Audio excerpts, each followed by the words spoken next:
Welcome back, folks, to the Get a Grip on Lighting podcast. This is going to be a wild one because we couldn't even get recording. The guest is so hot. His name is Raymond Crespo.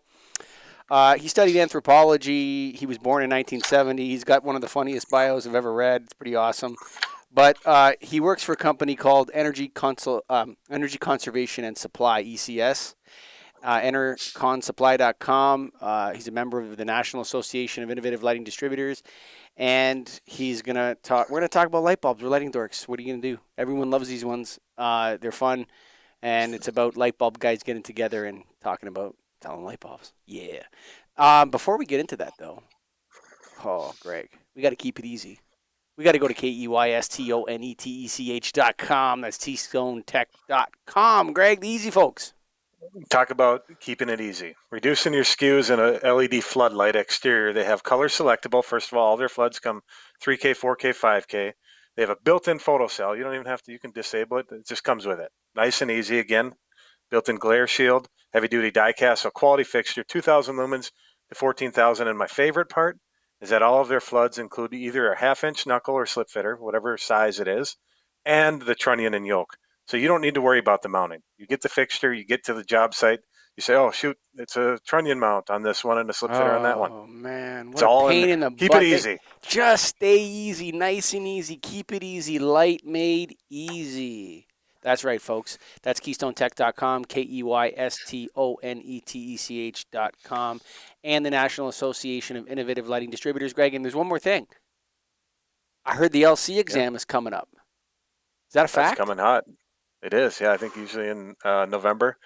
And it's something that, I believe in. I did my LC about 10 years ago, and it's something that's benefited me, and I think everybody else should get it if they haven't already. Get into it. So I think it's ncqlp.org, is it not? It is. So go check it out if you're ready to rock. I don't take tests, so I only talk. So I don't have an LC, but I think you should, because you're not the host of the Get a Grip on Lighting podcast, brother. So get out there, get that LC like Greg Ehrich and all the rest of the members have nailed. I'm the lonely one. I don't know the handshake. But that's how it goes, folks. It's too late for me. It's over. But for right now, what's up, Raymond Crespo? Good morning. How you doing? How you doing, everybody? Brother? Yeah, I'm not a letters guy either. I'm, it's like in this industry, I've been, surrounded by people with leads and project management and all kinds of LCs and LBDs. And, it's just everyone looks like John F. K. and LBJ had a baby and there's just letters galore. But I've always just taken that, everything is learned on the job, in situ, and the client really drives the bus. And so, while you need the tools in the toolbox to be successful in any industry, you also need to understand the client's needs and then tailor what you have from there. So, how you guys doing? Yeah, how's everything going over there? I've seen better days, buddy. But I'll tell you this: I think that if you are on the path in your career in the lighting industry and you're in that 5 to 10 year range, that's the time to get the LC. For me, I'm 21 years into the game now. It's too late for me to get into that studying and all that. I'm not kidding you, man. Like I'm so busy. I don't have time for that. But I mean, if you're in that 5 to 15 year range of your career, especially if you're an employee, the LC is the designation to have, Greg Ehrich. No, it's a great designation. I really think, if you're going to look at lead certification was really hot for a while, but LC, getting that basic stuff is really important because then you're a differentiator. You're someone who can project development, who understands the ins and outs of the industry, from that level. And from a very ground level, those are the people, when you do sales, technical sales is really the aspect that we're really needing more of in this industry. Because once people understand what you're doing, then everyone does it. It's really not, it's like shooting fish in a barrel, proverbially. Is that how you say that? It's a proverb. Yeah. But, can see if people do understand what is going to happen in a project, then 9 times out of 10, they're going to say yes to, and at least our focus is energy efficiency. And so we're going to get into your background. Yeah, we want to get into your background, but before we do, Mike, this is how you write a biography. We went back and forth on how to. Sometimes you have to write a little bio on yourself when you're about to speak, and Michael had a real hard time getting more than 2 sentences in. That's how you do it, right there. Read that. I started from the beginning. I started from the beginning. So let's go You into. know, We don't need to go into when you were born and all that, but I do like that background. Getting into the business. How did you get into lighting industry? well, it was kind of funny because in 1990, graduated from Duke in 1992. I got to get that plug in. From not a big Blue Devil basketball fan, but beautiful school. Um, got out of school, and then I was kind of floating around in Seattle for a while. I was working for the Washpurg for a couple of days, and I had a call. I think I put this in the bio. I had a meeting with a guy when I was canvassing, trying to get money. And we had a nice half-hour conversation about energy conservation and saving the Clean Air Act and doing good for the world. And he turns to me and goes, "That's all well and good." He's in like a $4 million home. I'm like in a beautiful town outside of Seattle. And he goes, "But I work for the lead paint industry. I own a lead paint manufacturing company. So I'm on the other side of this conversation. But if you came to me with something that was good for the environment and good for business, then you'd sign me up tomorrow." Because obviously I'm looking for a victory on my side as a lead paint. And no matter what your imprint is, no matter how impactful your business is, whether it's a coffee shop or a lead paint manufacturing, you can always do better in terms of more efficient and better practices and best practices. So, a couple years later, I'm on a bar stool with my father, and he's got some friends in this industry. I don't know if you've ever heard of a company called Maxlight. Yeah. Well, they were known as Shinquan or SK America in 1995, and they were looking for a marketing plan because they were the number one ballast and ET8 distributors and manufacturers in Korea and Asia, but they had no American footprint. So Bill McKay and my father, Bob Crespo, started calling up distributors around the country to find out who has what T8 and LED and electronic ballast technology. No one. It was all if the contractor develops it or the end user develops it, then we'll go buy the product. So our innovation at the time, my father's innovation, was to take that product, T8 ballast and T8 and electronic ballast, and another friend at the Knickerbocker Cafe on Fifth Avenue, a fine watering hole, who was working for a company named Unenco, which then became Hubble Building Automation. They had sensors. So we put those two pieces together, T8 electronics and occupancy sensors. And instead of being reactive as a distributor, we were proactive in going to the end user and selling them product. And so within 4 months, we had J. Crew and Macy's as clients in 1995. Just going up and calling them and saying, "Hey, we can save you on T8s and sensors." And it was fortuitous. It was, and it's hysterical, actually. As soon as we got in the industry, we were calling up and saying, "We can save your money and blah, blah, blah, blah, blah, reduce your electric footprint by 35, 40% by going to T8, 70% if you delamp." And they said, "Oh, did you not take part of the Con Ed program that just ended?" And I said, "No, what Con Ed program?" They said, "Oh, we were just all given $1 a watt if we just took out a lamp." So they would take a 4-light 2x4 troffer and take out 140-watt lamp, throw it out, or save it and use it somewhere else and get paid $40. So that's kind of like it's kind of like if you ever go to the party and someone's like, "The clowns just left," Yeah, the beer for sure. just ran out. That's hilarious.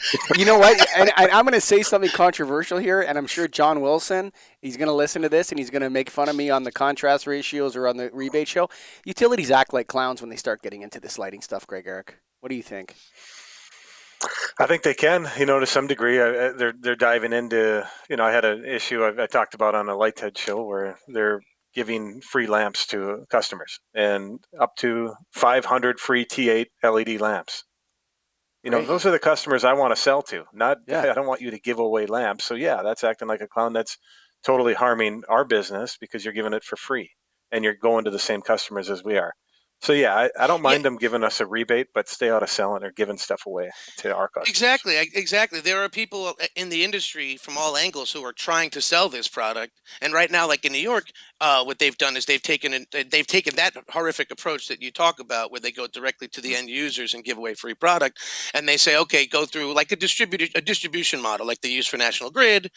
Con Ed is using that, where the contractor or distributor will be paid $5 to $10 a lamp, market value, and the end user puts in a nominal 50 cents a lamp and still gets the benefit.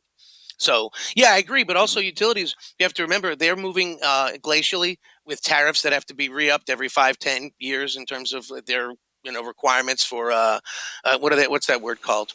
When the government oversees you, regulation. So they have to fight the war that was being fought 5 years ago, or Yeah, 2 so, but years you know ago, or what? I 3 think if years they ago. focused as much time on like fixing their gear in California and not starting wildfires as they spend on, lighting rebate programs, they'd probably be in a better position. No, that's true. That's true. They spend a lot of time telling the lighting industry what to do and controlling the lighting industry. And I think they might want to look at, providing people with electricity at a good price and maybe cleaner. As we Maybe. decouple, I mean, that's a big discussion as you decouple, generation from the commodity itself and the distribution arm. And so you've got those two parallels where, like right now, Con Edison is making a massive infrastructure investment in EV charging, for example. They're going to have to recoup that money over the next 10, 20 years. And they have a little tiny tariff that for a penny a kilowatt hour or a fractional penny to pay for the EV charging installation. So, I think, in terms of infrastructure, when you decouple that, the profit from the distribution. Am I too loud? Am I too smart? No, just kidding. And so Greg when and you I are just decouple signaling those each two- other of who's going to ask you the next Okay. question. Yeah. Good. Okay. No, I think when you decouple those, I think you put the utilities in a box of some sort. And I'm not like a hyper pro utility person, but I do say that if you're not going to be able to make money on the energy distribution side or commodity side of it, rather, then the requirement that you keep the lines up, like in California, or let's say in Texas, where they didn't Or not winterize burn the state to the ground. That's another good thing. Yes, exactly. I mean, those are some things that they need to. They need to prioritize that 100%. And what they're saying, I think, de facto, or kind of like I'm taking my ball and going home approach, is that if I can't make money selling on the commodity side, I'm not going to do as much investment. And that also there's a bit of truth to that. Because the bucket of money does get smaller if all you're doing is getting paid on distribution. You got to get. You know what? You also got to look at the tariff side of it. Okay. Those tariffs, they start at a penny a kilowatt hour, okay? But on Ontario right now, it's called the global adjustment. That tariff is now 10 to 15 times the cost of energy and is about 70 to 90% of an electricity bill in Ontario. Wow. Okay? So just like those tariffs, they go places, That's crazy. right? Yeah, so Ontario... They when they say, what we're going to do is we're going to pay for this, and we're off topic here a little bit, but I think a lot of people are interested. We get a lot of remarks when we talk about utilities. So they take these rebate programs, these solar farms in Ontario. It's also nuclear power, which is clean though, by the way. But I don't want to go down that rabbit hole right now because we could talk about clean power. But they take all this stuff, they amortize it over 5 years, and they bill it out to the rate base. This has gotten way too easy to do for utilities. I mean, they are just pounding stuff into their rate base, and it's not equitable. If you want to talk about equity, that is not equitable. Because the people who receive the benefit for those programs, the large factories, the people that do the lighting retrofits and get the free lighting and the 500 tubes for this Jamoke over in, and somewhere in, Paducah, Kentucky or whatever, gets 500 free tubes. That's all paid for by everybody, every grandmother's electricity bill in Ontario or Minnesota. That is not equitable. Every grandmother. You should see the grandmother surcharge. It's incredible. That's what it's they off call the it. charts right now.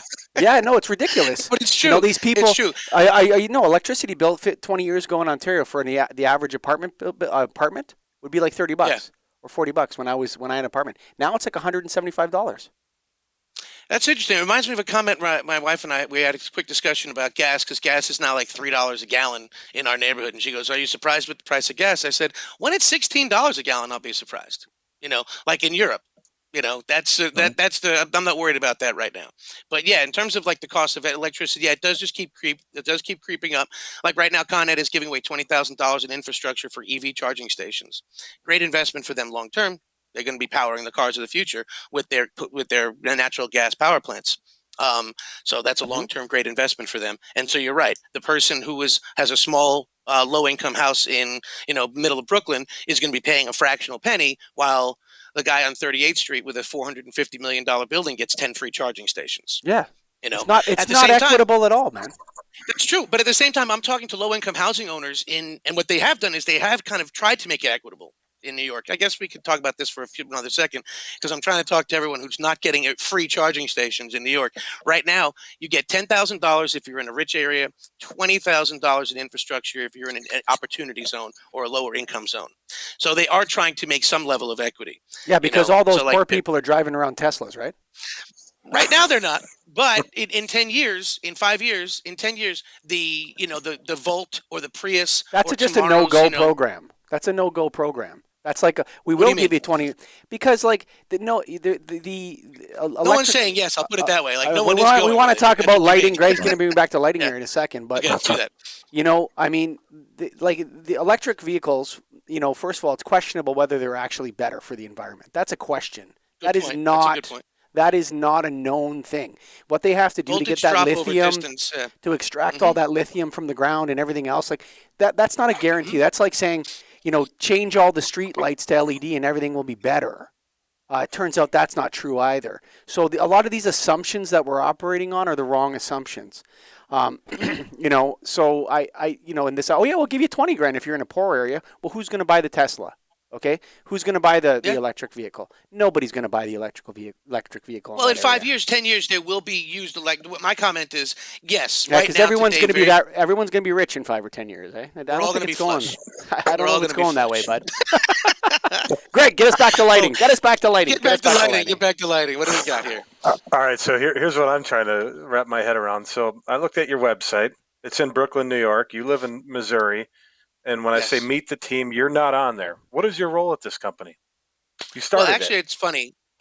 I'm not someone who likes to have my picture thrown around or my face on anything. This being on a video call is kind of a strange thing for me. I'm an old school.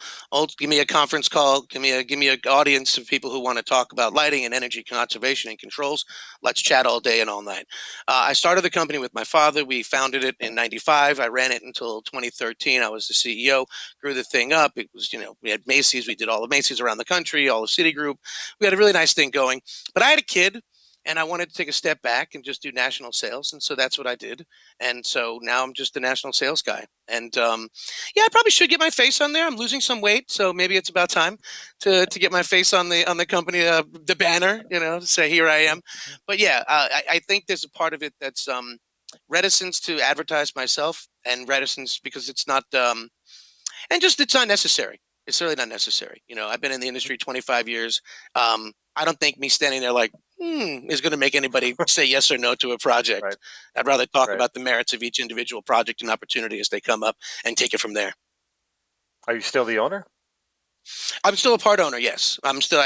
We sold in 2013 to an investment group of friends who came from the IT world. From Globant, which is a company that they entered Globant when it was 60 people and they exited with 2,500 employees, and so they were young guys my age exactly. Who were looking to grow into this particular space, and they're the ones who split off Animated Insights as a digital twin, company. We kind of incubated it within ECS and then split it off, and that's the their IT focus. Whereas ECS proper has maintained our focus on service and lighting upgrades and controls, and being innovative lighting distributors. Yep, that's great. I saw that on your bio, the Animated Insights. I looked at it a little bit, but describe what that is. Oh yeah, it's basically like that. This is not my bailiwick because I studied anthropology in college. I didn't study engineering. So, but basically, if you have a portfolio or you have an individual building, you have various pieces and parts and widgets that control anything from an air handler down to a VAV box. So, a digital insight and a digital twin. The product, Pebble, it's called, from Animated Insights, takes a look at every one of those pieces, every one of those control items, control points, bottleneck points for energy, and then tries to optimize and maximize efficiency. Whether it be occupancy sensors working with VAV boxes within an individual room, slowing down large fans, changing set points automatically, things of that nature. It also then provides like an analytical oversight for portfolio. That can be rolled out on let's say if you have a campus or multiple buildings, you can roll it out that way. It provides a single pane of glass as well as granular detail all the way down to the individual light switch or VAV box. Does it tell you if a sensor or a light is burned out? Yes, it'll tell. Well, depending on the technology on the other side, it can tell you what has failed, what is maintenance, what like basic. I mean, these are not they're not new concepts in the sense of alarm systems and actionable alarms and actionable data from energy management systems. It just takes it. They make really pretty graphics too, and it's something that's a great user interface. You can dial down, you can look at your phone and tablet and. Da, da, da, da, da.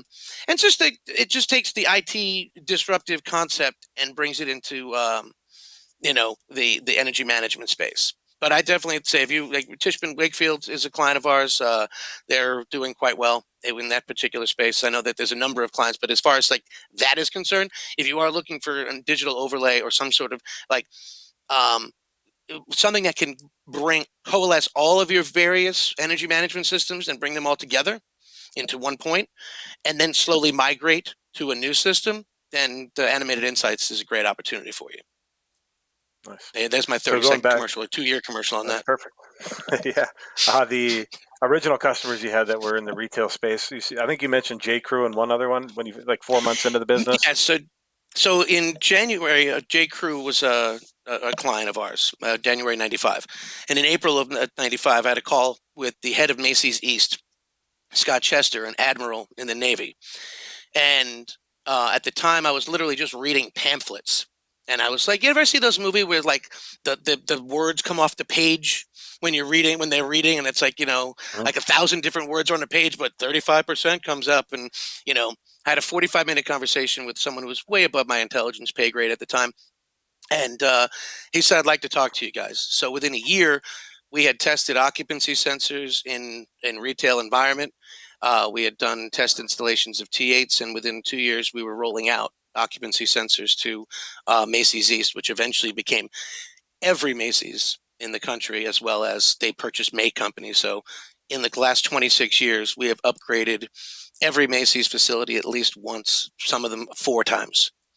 Because we went from T12 to T8. Yeah. That's what I think is the best part about our industry and our business, particularly ECS, is that like Citigroup has been a client for 20 years, and so as technology improves and technology rolls out, ECS is there to do the national rollout, design, build, and provide the newest concepts and just keep like a cat bringing birds to their owner.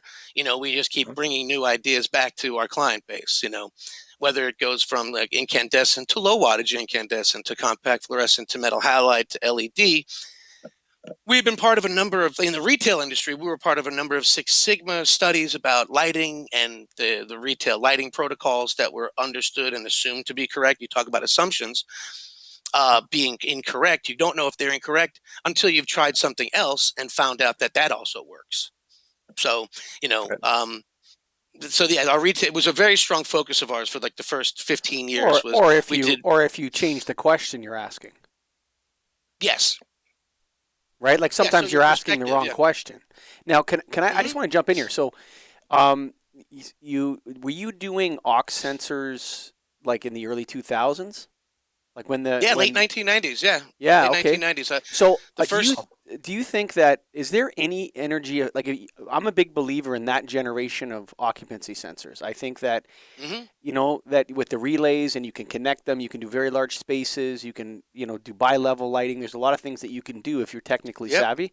I don't see any energy efficiency gains from the addressable stuff. Now, I'm not saying that there's no benefits. What I'm saying is that a properly commissioned and controlled Gen 1 or whatever Gen 2 occupancy sensor system is as effective and perhaps more convenient for clients than some tablet-based or computer-based addressable system. Would you agree with that? Well, I'd hope you didn't want me to take counterpoint on that one. Because take it. That's what I want. I'm not. I can't take the counterpoint. Okay. I think that in 1997, we installed occupancy sensors. Let's just give an example. In every Macy's in Long Island. In 2000 and I think 15 or 16, we revisited every one of those facilities. And I was like, we're going to replace all the sensors. No. 95% still operational, all the savings still happening. The thing about older people were always like, those Otis elevators were built to last. And in fact, they were built to last. And those original technology pieces were built to last. Yeah, they got yellow. They look ugly. but when you walk in the room, they still pop on and they still pop off. Now, your point about digital addressable, PoE, granular controls, I think in spaces that are flexible, places that are going to change operations. Yes, I agree with that. Play conference rooms that are going to be changed, large bullpen areas that are going to turn into offices, or huddle rooms, or whatever we want to call these places now. Yes, that's where there's value. But because then you can recommission and reconfigure on the fly with your tablet and just be like, boop, boop, beep, boop. But how often do we do that? And then what's the cost gain? So like if right now we're looking at a medical center, and we're talking about like 5 million square feet. Now they can't use wireless controls because of the interference with the sure. healthcare product. Yeah, sure. They can't use wired controls because ICRA is going to not allow us to open up all of the ceilings because pathogens will drop out of the ceiling. If you don't know ICRA and you're in an energy efficiency field and you're talking to healthcare people, look it up before you go to your first meeting. ICRA. And so you got to know it, or you look like a fool when you're. I almost look like a fool, but that's another story. I almost act like a fool like all a fool. the time. So yes, I think your main point, going back to it, which is you're going to get 95 to 98% of your savings and the value out of putting in a low wattage lamp with a basic control that controls the room. Are you going to get additional savings if that back area shuts off before the front area? Yeah, but what? What are you going to gain for $75 a fixture extra? You're going to gain a few pennies here, a few pennies there. The only difference is that when we did, let's say, data centers, or we did occupied office, back of house spaces, we would just make sure that a small pool of light would be over the desks in the room, and then control the rest on a separate. You can change it with, as you say, constructive, intelligent wiring. You don't need to put in an individual occupancy sensor that's going to read people counting and CO2 in every fixture. It's a bit of an overkill. It's more future proofing against anyone saying, "Hey, why didn't you do the fanciest thing available?" And I think that's future proofing is not allowed on the show. No, I don't like the word. I don't think it's real. I'll give you an example. It's like going back to the EV chargers. Okay, I just read an article last week that says we're going to change all the voltage in the batteries from 400 volt to 800 volt. Okay. Yeah, they're going to make electric vehicles 800 volt now for some reason because they can charge the batteries way faster. Okay. Right? So now, step up now in your 5 to 10 year plan where the poor people are all driving electric cars, the chargers don't work anymore because all the vehicles now are 800 volts. So you can go to the gas station, plug it in for 5 minutes, and you get 200 kilometers or whatever. 125 miles. Thank you. Yeah, good. Greg, bring us back to lighting again, brother. I want to. No, this is good. It's like going skiing. We just keep ending up in the crazy part of the mountain. I know. I'll try to balance you guys out, but I want to go back to, let's take an example of a Macy's or whoever that you retrofitted or upgraded 4 times. What were those 4? What did it look like? Oh, I love that. Can you pick one example? Oh, yeah. Okay, yeah. So let's say like a Roosevelt Field would be a good one, or Herald Square even. The first round was going from T12 and to T8. And so, standard fluorescent reality. Included in that may or not have been an occupancy sensor upgrade for offices and back of house. Now, back of house doesn't exist for retail anymore. So, or in the level that it did, it was like 20%. It's now like 2%. So when someone says, "Can you check for that shirt in the back of the house?" There's no shirts back there. But so that would be, let's say, T12 to T8 occupancy sensors installed. There was a low wattage, 75 watt to 44 watt lamp where we put in all the general lighting and change all the general lighting down to 44 watts. We then came par back 30s or like the IR lamp. Yeah. Remember that IR lamp? Amazing story. Lamps, man. Good lamps, brother. You want to hear a comedy story about the IR lamp? Okay, love it. It's funny. Not funny, but okay. For lighting I forget the exact year. It's mid 2000s. The IR lamp is coming out. It's like a $9 lamp. $8 lamp, fancy lamp. Everyone loves it. Yeah. If you're selling it, you're the greatest guy. Now, we personally weren't selling Sylvania at that time. We didn't have access to them. So my father, in his genius, said to the person who was running the Six Sigma project for one of these retailers, "Hey, what if I gave you a lamp that's half price but does the same exact thing as the IR lamp?" And the guy says, "Oh, we buy 1 trillion of them, 1 million of them a year." And he said, "Oh, I love those numbers." That's a good number. So we went to a guy, you probably know Bob Sorensen. in the lighting Yeah, industry, sure. Yeah, for Lightronics? sure. Yeah, Okay. for sure. Yes. So we call Bob. We say, Bob, can you make the IR lamp, but make it half price and make it at 44 watts? And he said, I can do anything. I'm Bob Sorensen. So he does. He does the lamp thing. He makes it. It's half price. Cut to my father and I. We're on a ladder. He's like 50. He's like 70 at the time. We're like putting in lamps and we're re-aiming them, and it looks beautiful. We did a whole photographic essay. We showed IR versus our $4 lamp, the Crespo lamp, as it became known. And they said, can you choose which one is the right one? And you tell me which one is better. And they couldn't. They couldn't discern. It turns out there was a clause in the contract that said if Sylvania could reverse engineer any lamp, they were still going to get the business no matter what. I didn't know that. But we didn't make friends with Sylvania that day because they took our $4 lamp and had to sell a $4 lamp, a version of it. And that became the standard throughout many retailers. There's a low wattage, affordable. All they did, honestly, was just tweak the beam angles and some of the coating. And that was it. And so it was an eye-opening experience at the time that if you're not on the side of the big players, maybe you're not going to be at the table at the end of the day. And so at that point we redoubled and tripled our efforts to becoming partners with the Sylvanias, Philipses, and GEs of the world. What's as opposed to being the. I want to add to that. I don't think the lighting industry has recovered from the loss of the MR16 precision spot flood, narrow flood, wattage, all that kind of stuff. Like you could do a lot. Like I have a client who's an art collector, and he called me up. And he's like, I want you to come look at my new condo, and it's a penthouse. It's got a huge ceiling, 20-foot ceiling in his living room, and it's a beautiful condo. And he has like $300,000 worth of art on the walls, or maybe $1 million. Who knows, right? Wow. All like me here, like that one piece. Yeah, right exactly, like that one right there. Yeah, there you go. No, but I mean, you're talking like known Canadian artists and stuff like that. Like, he's an art collector. He's like, yeah, I want you to do it up like you did that gallery, because I've done a lot of art galleries, like. With halogens and all that. And, I looked at it and I said, I can't do this with LED. Like, I can't give you that, even in 2021, I can't give you those spots, those really 9-degree spots on the small piece. And I can't do it. I have to use halogen. He's like, you have to use halogen? I'm like, yeah. You can't, because he wants a track in the middle, and he has different size pieces of art. So he needs to have like different wattages combination with spot. So because the candle beam power is going to be a lot hotter on the spot than it's going to be on the flood. So you need to lower the wattage, right? So you need to play with the wattages and all this so that the light amount is the same, but it's giving you the spot on the smaller piece, and then on the bigger piece he's going to have you can't do that with replaceable lamps. Maybe some fixtures have some ability, really expensive light fixtures, but you can't do that for $50 a fixture to the guy. Yeah, you can easily do that with halogen. You can easily give that guy a beautiful lighting system for $50 a fixture. If it's LED, it's going to be $300 a fixture.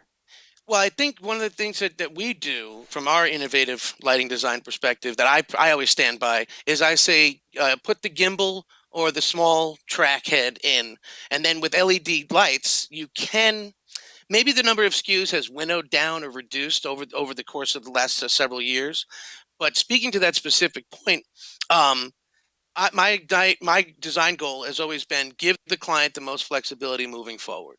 So that small piece of art might turn into a large piece of art 6 months down the line. Change the light bulb. If you have a 300, exactly. And so that's what we've been doing throughout the entire. We did Saks Fifth Avenue was like one of my crowning achievements in that particular industry. In this particular industry, at the end of doing a number of retailers, a friend of mine was working with Saks, and they were looking at doing an LED upgrade, and they really didn't have a lighting plan or a lighting manual.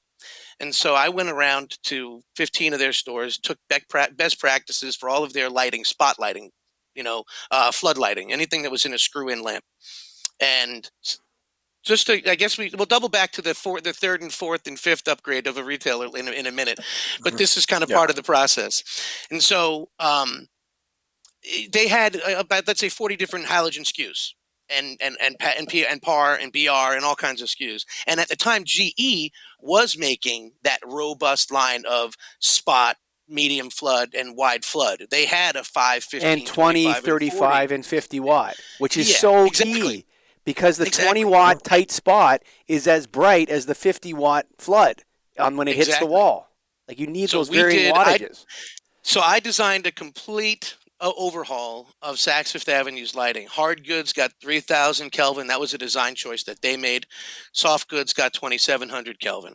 I was okay with the 3,000 across the board, but they decided they wanted to have that double the number of SKUs, made it slightly more complex.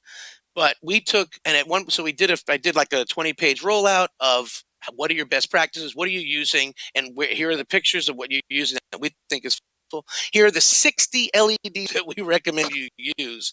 And we went through and did a complete revamp of the entire facility, every Saks Fifth Avenue nationally, and no one knew it was done. The one thing that they did notice is that their jewelry departments in most of their high-end locations doubled their sales, or at least had a 50% increase, because jewelry really pops under LED. Come on, you have that? You have proof of that? In Beverly, I can call. I have an email. They say, "Hey, we doubled our sales in Beverly Hills going to LED." Literally, they doubled their sales, and they said we're finding that across the board. And so, what's fascinating is that it was such a complex renovation, and it took 6, 8, 10 months in development, and then several months to roll out. There was a ton of rebates. It was a fantastic project. He actually, Gary, the person who was energy manager at the time, he then gave a keynote speech at EEI about that program, and it went really well. So, you can do a lot with the fixtures, let's say 10 years ago with LED, but now with basically venture capital taking over every manufacturer, with Chinese imports basically dominating the entire industry. Light Fair in 1998 was like they had a table and let's say 6 tables with China. I don't know if you guys remember that. You're in for 21 years. There was like at Jacob Javits, it'd be like a little small second level in the back corner, Chinese components. And then now everything is made in China. So, and now venture capitalists own GE, they own Synergy and Leadvance. And so the innovation and the ability to have lost leaders of your 5-watt spot, your 9-watt, your 10-watt spot, your multiple wattage SKUs, it kind of goes away because they're niche products. Whereas you're making an MR16, it's $2. It costs 50 cents to make. I can make 20,000 on a run and knock it out. But with LED, you're talking about 2, 3, 4, 10 times more investment, and those products are sitting on the shelf, and then they're becoming obsolete while still on shelf. So I think that's kind of like you can't build it and they shall come in the lighting industry. You have to have a market and then supply that market. So I think it's kind of what do you call that? A chicken and an egg, or a catch-22. The reason we don't have 50 SKUs is because it's too expensive for a distributor to stock them, a manufacturer to make them, and there's not enough end users who actually understand the value that you're talking about. So you went, of course, 100%. So you went T12 to T8, maybe some lock sensors. T12 to T8. Then you went to IR. Yeah. Okay, IR. Which the T8s, were they normal ballast factor, 32 watt, low ballast, any of that stuff? We are. I've always been like right down the middle. Like you have currently, you have a 3,000 output, and you have this level of output. I'm going to get you that level of output. I assume that my clients, when they design their successful business, because as my father said, we never dealt with anyone who didn't run a successful business. Energy conservation is something you do as part of a successful business. If it's all you have, then you have nothing. I guess you can't reduce spending out of a deficit. So we'll go. That's a totally different podcast. We'll get, but conceptually, so we just try to do one for one. Keep it simple. We can reduce lamps when possible. Like in Cove lights, we reduced lamps in valence lights where you could add a reflector in 2x4. I was going to ask you if you did any metal. Did you do any metal reflectors or anything? We did a lot of Miro 95s, a lot of basic reflecting at the time. Sure. We did a lot of reflectings, 4 to 3. We didn't go 2 to 1 in 1x4s. We didn't find that unless they were stacked bulbs. Sure. If they're stacked bulbs, that's obvious. But the light spread, we assume that the designers knew what they were doing, and we try to replicate what the designers worked on for years in order to get it installed. So then IR, and then compact fluorescent lamps came in, and then we were screwing in compact fluorescents everywhere, and that lasted for a little bit. And then metal halides came out, and it was like the metal halide MH25 was going to be the thing that it was yes, exactly, CMH. Ceramic metal halide, baby. It's all in. We're all in. And and as that happened, similar to cold cathode, as those two technologies came forward and were like, we're going to take over, LED like a dinosaur foot just stomped them both right out and said, no, it's LED's time. Inductions And in so that. then Inductions in there too. induction, yeah, exactly. You could put that on the list of technologies that didn't make as far as they could have. They were great Induction's products. LED's ugly sister. Exactly. We have inductions that we installed in Newark, New Jersey for the New Jersey Transit that are still running like 800 years later. That's the they're one never project gonna burn that out. worked, did it? Exactly. Hang on, I got a question for you. Okay, just as a quick aside, did you ever get into the Paracube debacle? I call it the Paracube debacle. The Paracube debacle. Oh, and this like changing K12 acrylic and putting in the Paracube lenses. No. I always thought that you were going to get the amount of volume of escapable light is tremendous. I mean, if you're looking for glare free, like there was a couple of what was this? We did have one Paracube project where it was again, I don't want to say the name, but it was a publishing house in New York City, and they had like a 40-story building. There's a castle in California, similarly named, and so they wanted to glare free their fixtures, and so we put in Paracubes there, and that was the only successful project. The deep cells were better, but do you remember like the 3/4 inch or 1 inch or half inch by half tiny inch? little thing? Yeah, they actually created seasonal affected disorder with that. Most people don't know that. They actually created it because they eliminated. Yeah, they eliminated the vertical foot candles on the wall. So if you looked at pictures from the 90s of offices that had Paracubes, you can see them in some brochures.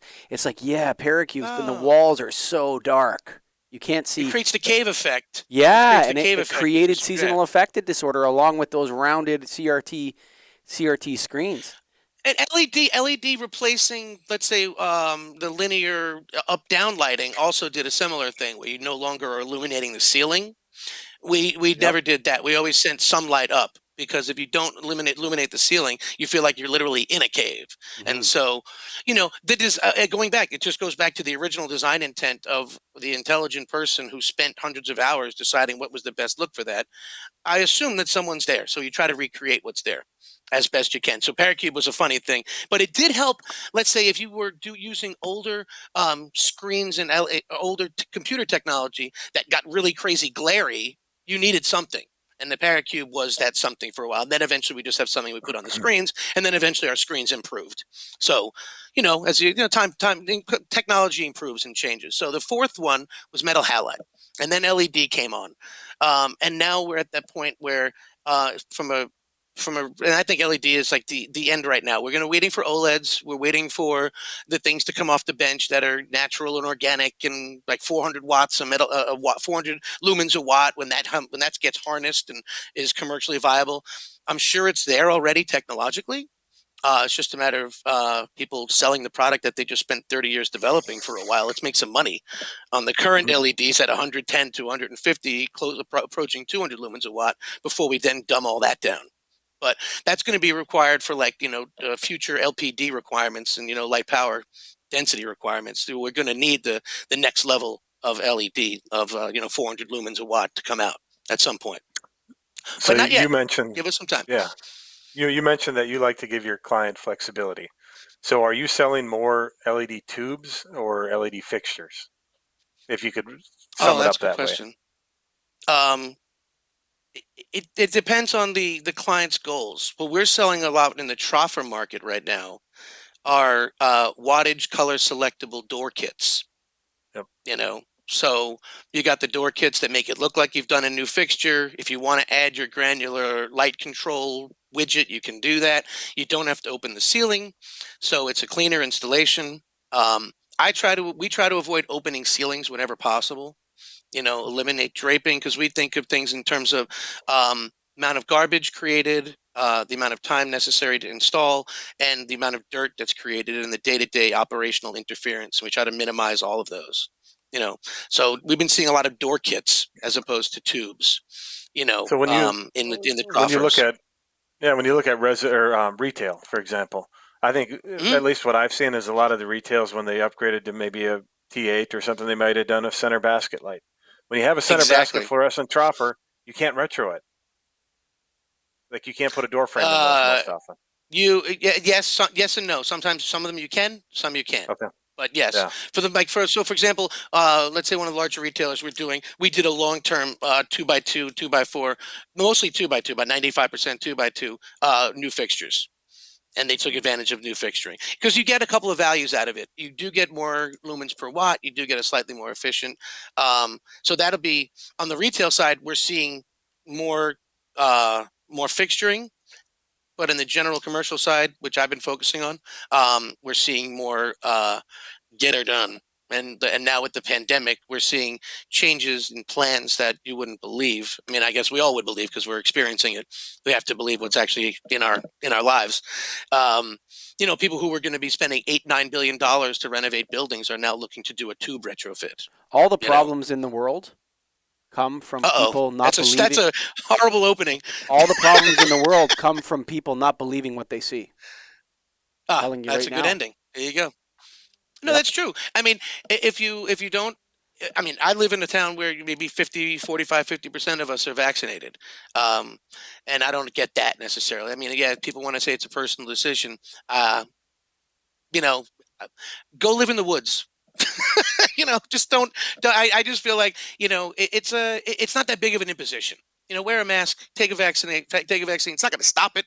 We're not going to be saved. It's not going to be perfect, but at least we have a little bit of I don't know. I wipe my butt after I go to the bathroom. I hope everyone does, and that's what I kind of put that. I put that at the level of social responsibility. I think that's I would say this. I would say that to respond to that, because I think we have a fundamental disagreement there. But that's okay. I'm okay with that. That's fair. But that's fair. What I would say is it would be nice if for once one of those measures actually worked. Yeah, I mean you know what I'm saying? Like we've been wearing masks and social distancing and locking down for a long time. And now everyone's got their vaccine, about that, though? It doesn't work. The funny thing about that is we locked down 56% of our economy. The Walgreens was never closed. My bank was never closed. My almost every store my shoe store was never closed. My dentist was never closed. My hospital was never closed. My doctor was never closed. I never had to say no to anything that I wanted to buy. There was not one moment where I was like, "Oh, I want to get that," and I couldn't go to a store. That's because all the sacrifices were made by children. Well, I don't know. Let's not go there. Let's not go too far. I mean, the kids are the ones that made the real sacrifices. The adults didn't really make many sacrifices. They got to work at home. It open. But, all the stuff that adults needed to do was allowed, and all the stuff that kids needed to do was not allowed. Exactly. That's true. And the kids don't spread COVID-19, and they don't get very sick from COVID-19. So it would be nice. What I'm saying to you is this, in response to that, it would be nice if one of the things they did actually worked, and we got out of it. Yeah. And number two, it would be like if they focused on the people that actually get sick and die. That would be another thing. Like, so that's why the old people got the vaccines first. That's why that happened, and their death rate plummeted. Sure. And so to say it didn't work. Perfect is not the enemy of the good, and it shouldn't be. Just like in lighting and lighting controls and energy management systems, we should try to do, yes, is the perfect system the granular IT addressable fixture that can respond to the needs of any individual in that room based upon their Bluetooth interference? Sure. Yes, that is the ideal. I walk into a room. I'm the only person in that room. Every light fixture goes to 4,500 Kelvin at 35-foot candles. Okay, that's my desire. I want to ask you something. How hot are you guys right now? That's not happening. I'm not going to install that. No, I'm with you. I'm with you. But are you guys looking into, there's a lot of talk of health effects. Okay? Mm-hmm. And some of it's legit, man. There's some stuff out there you can do. We know right now that you can do to help people, right? Yes. Are you guys moving on any of that yet? Are you still waiting on the sidelines, waiting for something that's kind of retrofittable, one for one, that's easy to deal with? We have a pilot. That's a good question. We have a pilot project. There's a company coming out of Sweden called Brainlit. Yes. I don't know if you've heard about these guys. But we have a pilot project that looks like we're going to be installing in the next week or two, maybe a month, where it has circadian rhythm. It has that interaction. It has mood enhancement as a possibility. And yeah, we've actually been a big believer in that. I tried to, and finding people to buy it is the other side. Mm-hmm. And having access to, let's say, like old folks' homes, retirement communities, where we would have reading lamps that you could have and sit and read under and get that circadian rhythm, and that increased it affects seasonal affective disorder as well as basic mood enhancement. We know that is true. We know it's real, that lighting affects us, and our lighted environment is almost all artificial. So creating something and having a product that is more natural, that does respond to the person's individual needs, or let's say to the needs in general, because you can't have everybody's individual needs met. You can only put in a product that'll have a certain level of efficacy. So, yeah, we're seeing it's expensive as all get out. It's not cheap. I mean, we're talking 10, 15 times more than your average retrofit. So, Uh-huh. just like you talk about inequity, people are just putting them into conference rooms for the executives and the executive washroom and the executive offices. And so, one company that I know, similar to Brandlit, they're spending like $200,000 on table lamps to put into their executive rooms. And they're the only ones who are going to get it. The people at the call centers, nah. The people who really need it, the people who are like interfacing with people on the phone all day for 12 hours a day, dealing with the problems of our society, they're not going to get it until it's the same price as a bulb. And at that point, it's Or going to be until a the dumbed-down benefits are version. so ridiculously obvious. So, like, a lot of people say humans never change. You always hear people don't change; they stay the same. They stay the same. Actually, the opposite's true. If you give a human being if you make it completely obvious, humans will change super fast. Like they'll go Yeah, to like so. putting all their information on a device and giving away all their privacy and all that for all the convenience they get. Humans will change very Yes. quickly. I want to And then you go back there. go. You need to go ahead, On and then that, I let want me to just ask you about. jump in because I think like the what is this, the Harrison Act? I think that ended Class A drugs or Class 1 drugs. People, when they found out that heroin and cocaine were in their everyday medicines and drinks, they stopped doing them. Yes. So and so similarly, people when they find with a lot of times they'll choose something of benefit, but at the same time, people continued smoking for decades despite knowing that it was more beneficial. I only quit last year. Just saying, um, and I liked smoking. It felt great. Who's Sure. kidding who? It's like, Yeah. woohoo! I'm in heaven. Smokers like to smoke. It's a funny thing, isn't it? Yeah. It's a funny Smokers thing. like to smoke. So, and you watch old television, like smoking in like hospitals. I mean, like people Yeah, sure. in the room with someone on an oxygen machine, like, wow, he looks pretty sick. Yeah, for It's sure. crazy. But yeah, I- so some benefits, as long as they don't take away pleasures or Yes. supposed value, or supplant the value that we've decided is valuable, Sure. it's more difficult to impose. Or Let me. even get I people to want to agree hit to. one more topic. I know it's 11. Do you have time for one more? We're not I out have of time there. all day. I just Okay, because we my like to wife stop is- at my wife around is an out having a hour, good day. 45 Sure. minutes to an hour. I like to kill it. So, but I want to That's ask you about UV disinfection. Okay. Oh, And I love this. yeah, I want to. I see. I'm on your website. I'm taking it out. So when I'm looking down, oftentimes I'm looking at the guest's website or their social media or whatever. Yeah. So first of all, when I look at it, I see the primary places in HVAC play. I see that this is something for the mechanical guys, Uh-huh. right? A lot of HVAC systems already have UV disinfection, which the light bulbs are burned out in. And if you've seen any, like I'm in the waste business as well, if you've ever seen a filter from and I've said this on the show before, so listeners don't get mad and throw something at the screen, but if you've ever seen a filter, like a batch of filters from an HVAC system in a commercial building, like a major commercial center, Yeah. they are They're gross. disgusting. They're gross. It's disgusting, okay?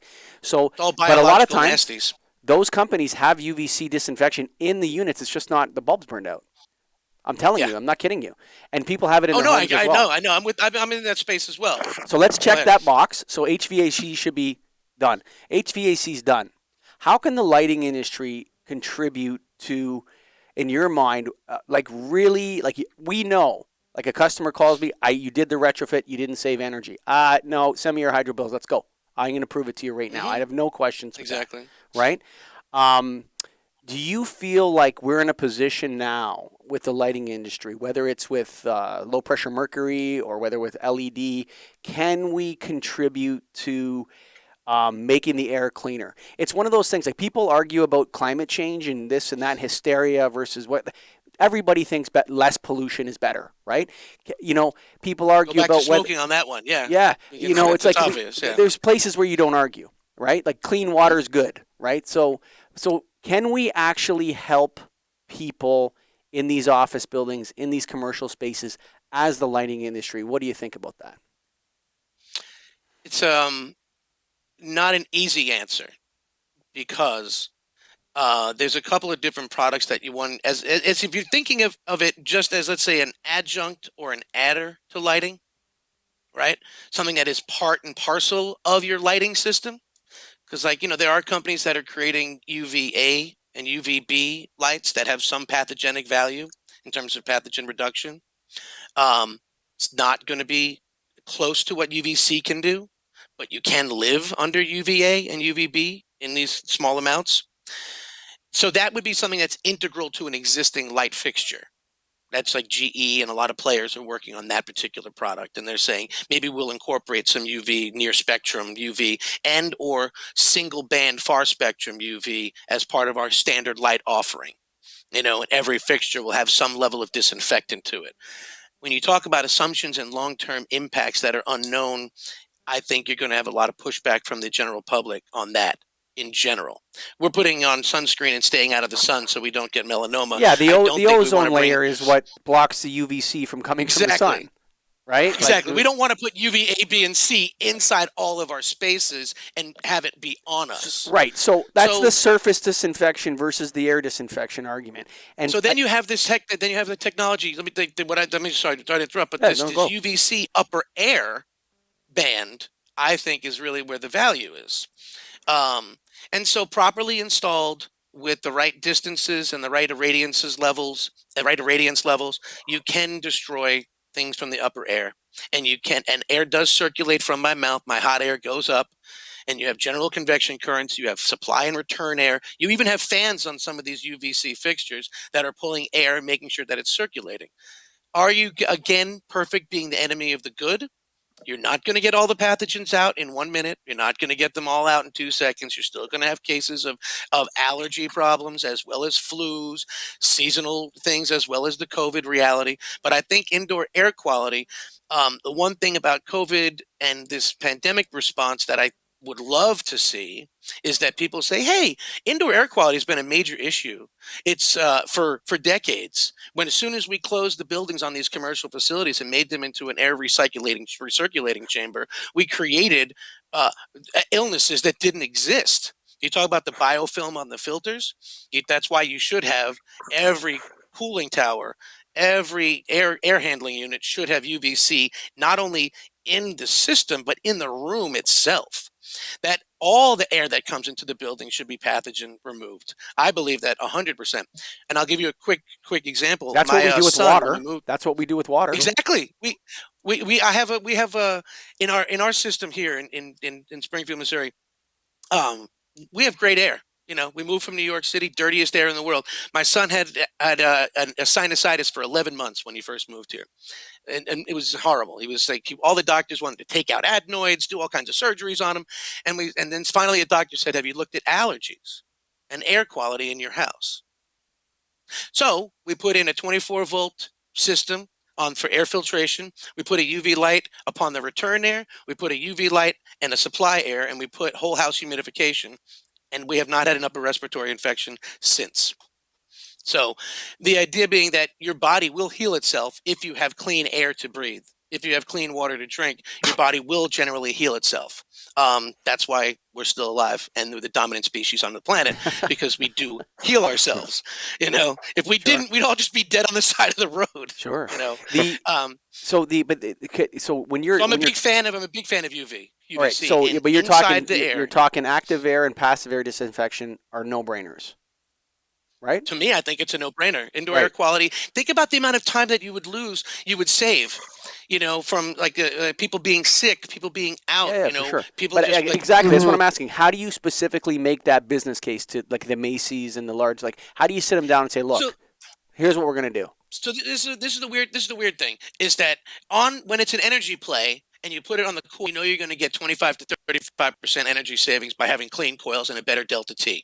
From the HVAC side, we know that. So biofilm and destroying biofilm, that case is made, as you say, they're everywhere. And if they're not everywhere, they should be everywhere. Part of indoor air quality.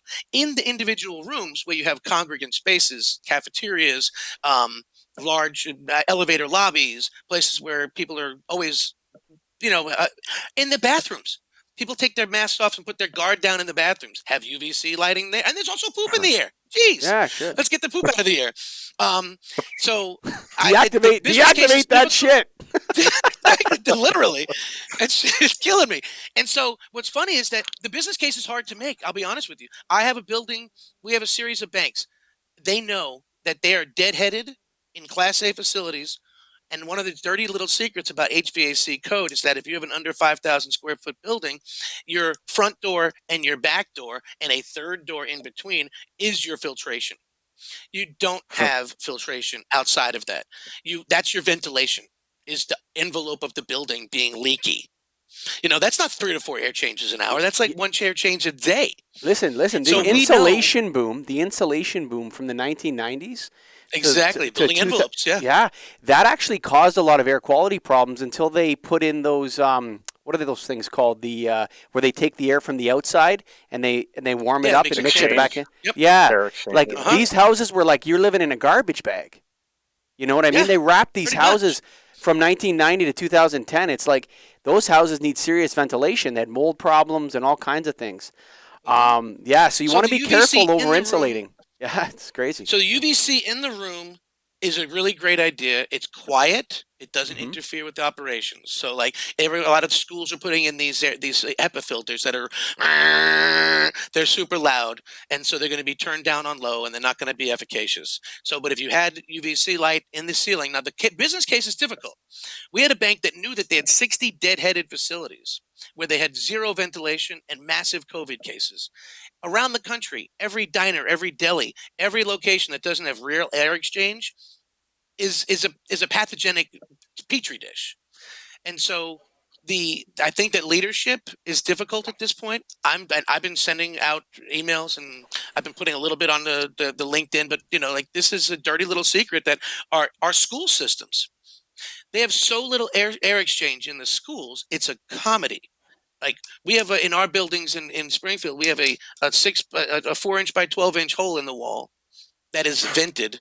That is our air exchange for an 800 square foot facility with one furnace and air conditioner running the entire system. No windows open.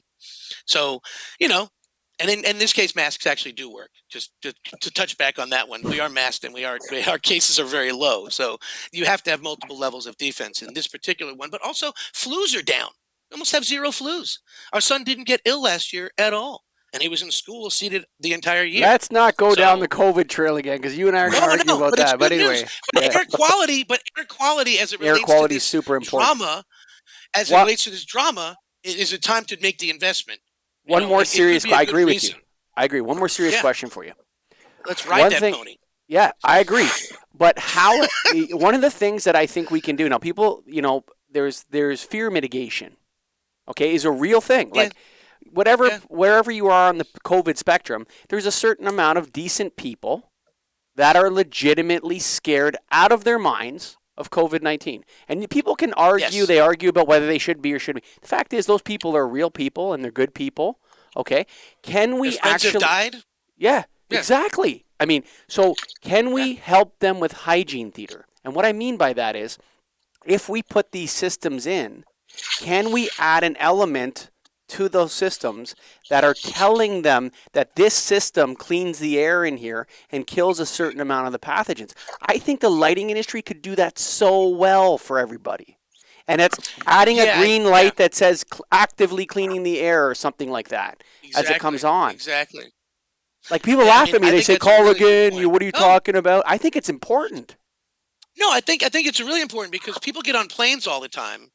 Despite the fact that the TSA's answer has been to filter the people who are getting on the plane, when in fact it's the people who are working in the plane that have access to the plane.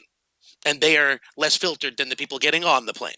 So that theater of security is something that we have spent trillions of dollars and wasted billions of hours on, you know, collectively as a community, and agreed, you can touch my genitals every few months because I'm traveling, Yeah, you sure. know, and at the same time, a baggage handler can just walk on with a bag that they just brought from home. You know, Yeah. and so in reality, the theater of security and the theater of cleanliness, there has to be some truth to the theater of cleanliness. Yes, it Right? has to be It can't just efficacious. be, It has to be yeah, it efficacious. can't Yes. just be like a fan is in the ceiling and be like, we're fixing it for you, because people still will get sick. But yeah, I think that, and that's the case that I've been making to my clients, is that you have these products that are for, let's say, um, under $2-3 a square foot in the room, efficacious with pathogen, not just COVID, but with mold, with bacteria, with allergens, deactivating the hell out of them, and we should be putting them in there. And that's $3 a square foot. The catch-22 of the COVID reality is that our economy's been turned upside down, our air quality has been exposed, and then only when our economy is right-sided up will we then have the money and the wherewithal to put these systems in, but the panic will have passed. And then we'll just wait for the next one, and then we'll have that same reaction. So I agree that there has to be something. I've been trying to sell it. I've been trying to give it away. People have been saying, yes, I love it. The studies that you show are wonderful. This UV thing is a great idea. I'm going to put it in my coils because it saves me 25%. And that's what I'm going to do. I'm not going to put it in the room. I'm not going to actually try to deactivate in the space because it's $3 a square foot. And I don't know when my clients are coming back. I don't know when my occupants are coming back. I don't know when my business is coming back. Maybe Amazon could put it in their picking stations, but they have really high ceilings and their kids are always running, so they're not going to be passing any pathogens. So yeah, it's one of those catch-22s. A lot of the problems, like I because said earlier in energy the show, efficiency. a lot of the problems, like I said in the show, is when people don't believe what they see right in front of their eyes. That's a huge problem. Here's the interesting thing, and I guess we'll go back to regulation, which is obviously maybe not everyone's favorite word, but back when I was selling energy efficiency 25 years ago, people were saying, "I'm fine, I'm making enough money, I don't need energy efficiency." Then when there was a downturn, they were like, "Oh, we need to save money. Let's do energy efficiency, but we don't have money." Yeah. So that chasing the tail concept is what we're now going to experience with air quality. And I'm sure that there are people who've been in the air quality industry who have had this thing happen to them over and over again for decades, who are making the same sounds that I'm making right now and saying, okay, the next pandemic, maybe? How many, maybe the fact that 28%, but when are we going to do it? When are we going to do it? How many kids, kids will have to die? We're going to do it. We're going to do it when it's easy. Ain't that right, Greg? When we keep it easy. When it's affordable. Right. When it's affordable. We keep it easy. Yeah. Light made but easy. It's Hang on, I'm ending the show here, Raymond. We could talk forever, brother. Okay. When we keep it easy, it's over an hour now. We keep it easy. When we get easy, you got to go to KeystoneTech.com, Greg Ehrich. That's KeystoneTech.com. What do you got, Greg?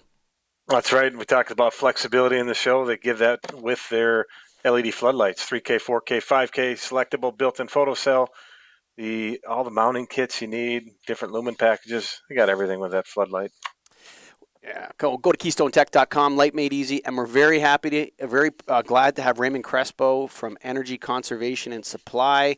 Their website, enerconsupply.com, and then animated-insights.com or animated-insights.com. Raymond, thank you for being a Nailed member, man. We're so glad to have you in our association. Thank you. And have all your people in that. And it's great to have you, man. And we look forward to having you maybe we're going to launch, I'm going to ask you right now on the show, so I'm putting pressure on you. We're going to launch a UVC committee, I think, after we change out the board. Yeah. We're going to do a vendor committee, a distributor committee. I'd love it if you could be a part of that. It's only about 2 hours commitment. I would love to be a part of that. As a company, I want to give a shout out to Aerapy, AERAPY. They are a locally made, manufactured in America, woman-owned business in the Midwest. They make an upper air quality product that we've installed in a number of places and do love. So yes, as far as we are vendor neutral. Aerapy, AERAPY. Yeah, we're gonna send them the invoice after the show. Set them up.